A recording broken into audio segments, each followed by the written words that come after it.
menggenggam erat walau lemah.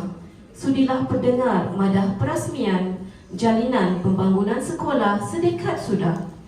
Majlis diteruskan lagi dengan ucapan perasmian oleh Yang Berbahagia Encik Muhammad Zaim Balia selaku pengurus cawangan CIMB Bank Berhad, Kuala Lumpur. Dengan segala hormatnya dipersilakan.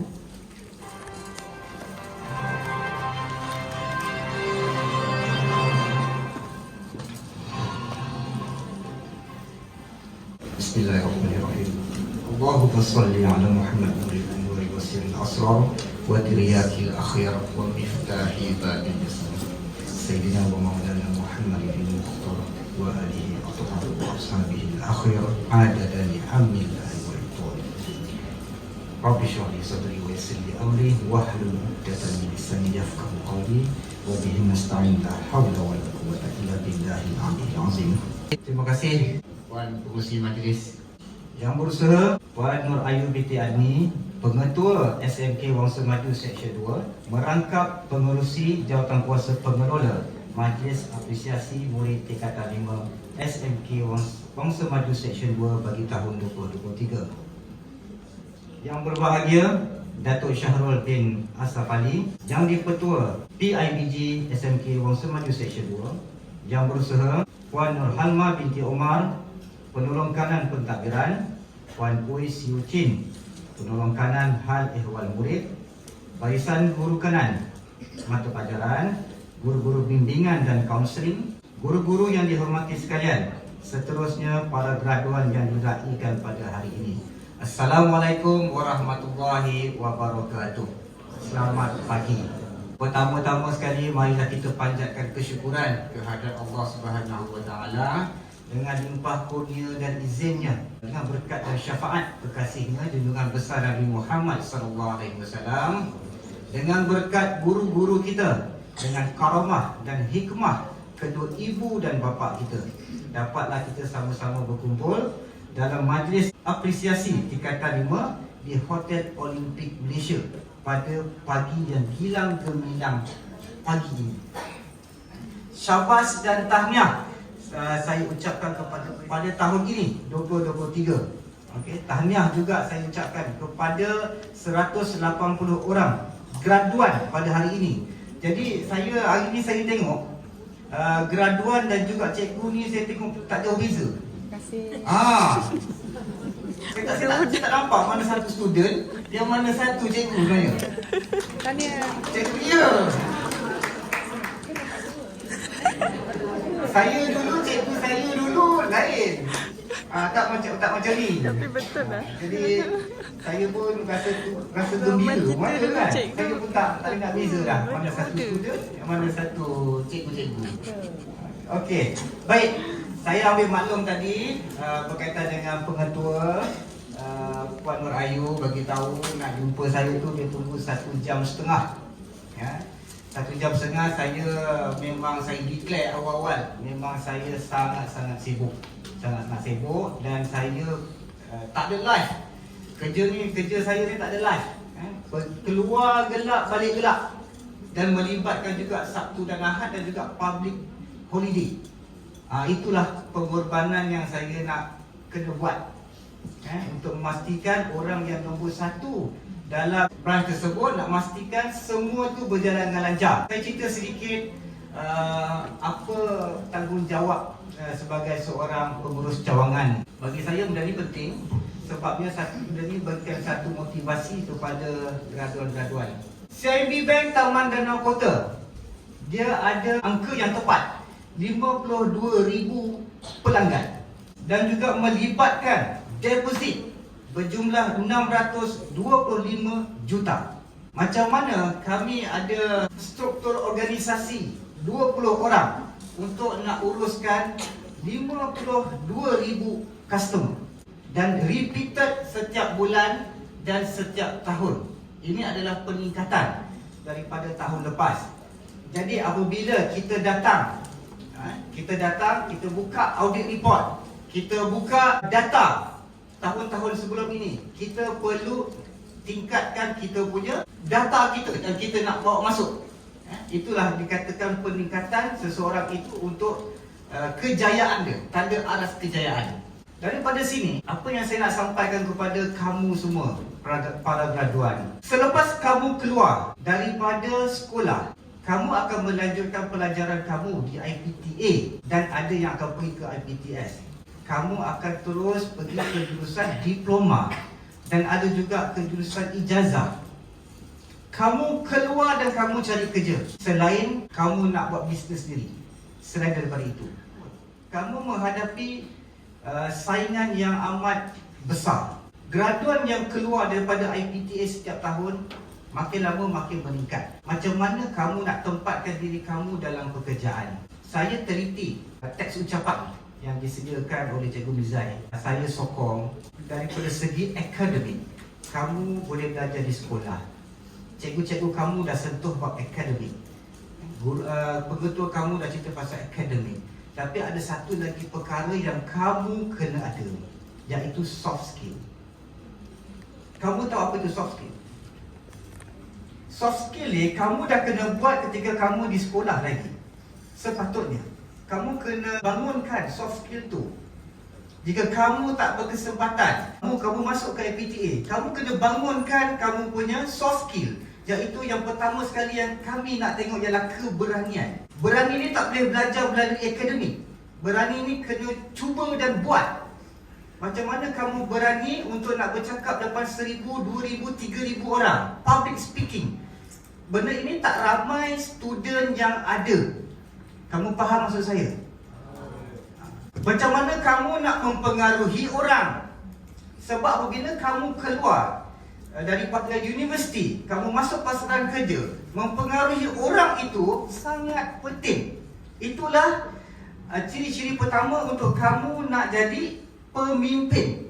Kamu tengok kita punya Perdana Menteri, tengok yang sekarang, sebelum ini, semuanya ahli-ahli politik pun, itu semuanya cara-cara untuk mempengaruhi orang. Pasal kamu akan berurusan dengan manusia. Kamu tak berurusan dengan paper. Ada jurusan kamu nanti, kamu ada di lab, itu kamu dengan bahan-bahan kamu. Kalau kamu pasaran kerja kamu yang kamu nak pergi yang berlibatkan dengan orang lain, kamu kena ada ilmu tu. Ilmu tu tak ada dalam buku. Saya pasti tak ada dalam buku. Macam mana kamu nak terima arahan dan turunkan arahan kepada orang yang lebih tua daripada kamu? Itu pun kamu perlu ada keberanian. Akademik kamu bagus, tapi dari segi soft skill kamu kena bangunkan. Kamu kena pergi dengan NGO kat luar, persatuan-persatuan yang dekat universiti ataupun dekat luar. Kamu kena pergi. Pasal itulah yang mendidik kamu. Benda perbuatan yang mendidik dan akan keluar balik dan akan bagi impak ke atas pekerjaan kamu dan jawatan kamu. Sebagai contoh, sekarang mana-mana yang nak interview kerja, kita bukan sahaja sekadar tengok resume ataupun CV. Kita sekarang akan tengok dia punya social media. Sebab kita nak tengok apa life dia di luar resume. Kita akan cari. HR kita akan cari. Kalau siapa yang interview dengan saya, nama dah ada, kita akan cari di media sosial. Kita nak tengok dia ni pergi club ke? Dia ni pergi mana? Pergi ada aktiviti dekat NGO ke? Yang itu kita tengok. Kamu tak boleh nak sorok. Kalau kami tak jumpa maklumat kamu di media sosial, memang bila sesi interview, memang kami minta. Jadi selepas ini, kamu punya pasaran kerja kamu sangat ketat dan kamu punya persaingan tu pun sama ketat. Keluar sama, tapi apa yang membezakan kamu itu lain. Itu yang kamu kena bangunkan. Bukan senang nak buat kerja ni. Okay? Tanggungjawab kamu besar. Siapa-siapa yang berkeinginan untuk jadi accountant, silakan. Kamu nak jadi engineer, silakan. Saya kelulusan engineer, quantity surveyor. Beralih pergi ke telekomunikasi. Sekarang ni beralih ke perbankan. Selepas ini saya cadang untuk pergi ke penerbangan. Semuanya lain-lain field. Tapi apa benda yang sama? Benda yang sama ialah pengurusan, nak menguruskan orang. People management. Itu je yang sama. Benda yang lain kita boleh belajar. Pada hari ini saya rasa bangga juga sarung jubah ni selepas 12 tahun Selepas 12 tahun tak pakai jubah. Dan baru-baru ini saya ada mohon dengan HR CIMB untuk saya sambung belajar ke peringkat Master MBA. Saya harap permohonan saya itu diluluskan dan sambung belajar saya ini di Al-Z University di Perancis yang melibatkan 2 tahun. So saya tak tinggal saya punya kerja, masih bekerja tapi sambung belajar. Sebab itulah keperluan. Kamu tak boleh pegang hold kamu punya diploma, kamu tak boleh hold kamu punya degree sampai bila-bila, tak boleh. Sampai masa kamu kena upgrade diri kamu. Kamu tak boleh panjat lagi tinggi, tangga kamu dah habis. Sampai satu masa kamu kena sambung belajar. Diploma, degree, master adalah tiket untuk kamu nak masuk pekerjaan. Dalam pekerjaan, semua tu tak pakai. Yang pakai adalah professional certificate. Sebagai contoh, di bank, kita ada professional certificate, accountant. Itu yang buatkan kita punya pasaran kerja dalaman berlumba-lumba. So sebenarnya kamu sentiasa belajar dan sentiasa belajar. InsyaAllah nanti selepas saya grad MBA, cikgu boleh panggil saya lah. Cikgu Ayu saya kena pakai saya punya jubah MBA tu. InsyaAllah, mudah-mudahan. Saya pun perlukan sokongan daripada semua. Last, saya nak pesan, selepas daripada trial SPM kamu, sekarang bukanlah masa kamu nak study lebih dalam. Sekarang adalah masa kamu nak memperbaiki hubungan kamu dengan cikgu dan ibu bapa. Inilah masanya. Yang mana dah baik hubungan tu, ketatkan hubungan tu. Sebab kita berjalan di muka bumi Tuhan ini, 2 benda kita bawa. Satu, kita punya pendidikan. Yang kedua, hubungan kita. Dua-dua ni kamu kena pegang elok-elok. Kamu boleh jadi somebody. Sampai satu masa nanti kamu nak jadi apa, kamu boleh jadi. Tapi kamu jangan tinggal guru dan ibu bapa kamu. 2 orang kamu tak boleh tinggal. Sebab dekat guru itu ada berkat. Dekat ibu tu ada keramat. Dia panggil karamah. Dekat bapa ada apa? Siapa tahu? Dekat bapa ada duit. Sebenarnya saya, masa saya rasmikan mahalikan anak-anak untuk sekolah rendah ilmu keramat, saya dapat jawapan yang sama. Dekat bapa ada apa? Ada duit. Dekat bapa ada hikmah.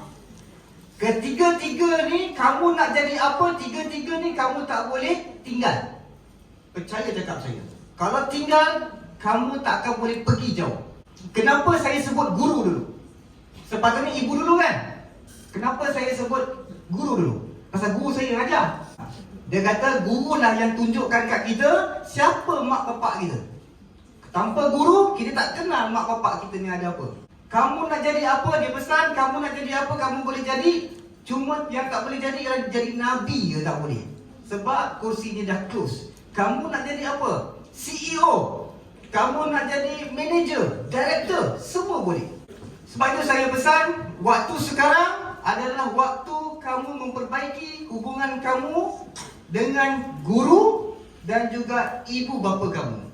InsyaAllah, atas apa yang kamu belajar, dapat berkat pada akhir-akhir ini, kamu punya SPM nanti boleh percaya. Percaya tak saya? Benda ni magic, benda yang tak boleh masuk akal. Tapi kita kena percaya kan? Kalau kamu nak ubah diri kamu, kamu kena buat. Bukan masa kamu nak buat revision lah. Benda tu kamu dah buat sebelum trial. Tapi kalau takut, buka juga lah. Takut kan? Buka juga. Nak tengok-tengok. Okay? Saya juga merakamkan ucapan setinggi-tinggi penghargaan dan ucapan terima kasih kepada pihak pengurusan SMK Wang Semaju Seksyen 2 kerana sudi mengundang saya ke majlis apresiasi murid tingkatan 5. Syabas dan tahniah juga kepada 120 graduan yang telah berjaya mendapat pengiktirafan atas kecemerlangan pencapaian akademik dalam peperiksaan percubaan SPM yang telah dijalankan pada bulan Oktober yang lepas. Tak lupa juga kepada guru-guru yang hadir untuk meraihkan anak-anak murid tingkatan 5 pada pagi ini. Semoga segala hikmat bati pengorbanan dan sokongan tuan-tuan dan puan-puan, Allah akan berikan restu dan juga berikan berkat atas apa yang kamu buat. Saya faham apa kerja cikgu, saya faham. Mudah-mudahan satu hari nanti diorang boleh datang balik ke sekolah. Satu last saya nak beritahu, kamu satu masa nanti kamu kena datang balik ke sekolah ni. Kamu kena bantu sekolah ni. Kamu kena wujudkan kita punya apa cikgu? Alumni. Kamu kena wujudkan alumni. Tak kisahlah kamu berada di tahap mana, tapi kamu kena datang balik ke sekolah kerana inilah tempat permulaan kamu. Kamu kena bawa kawan-kawan kamu.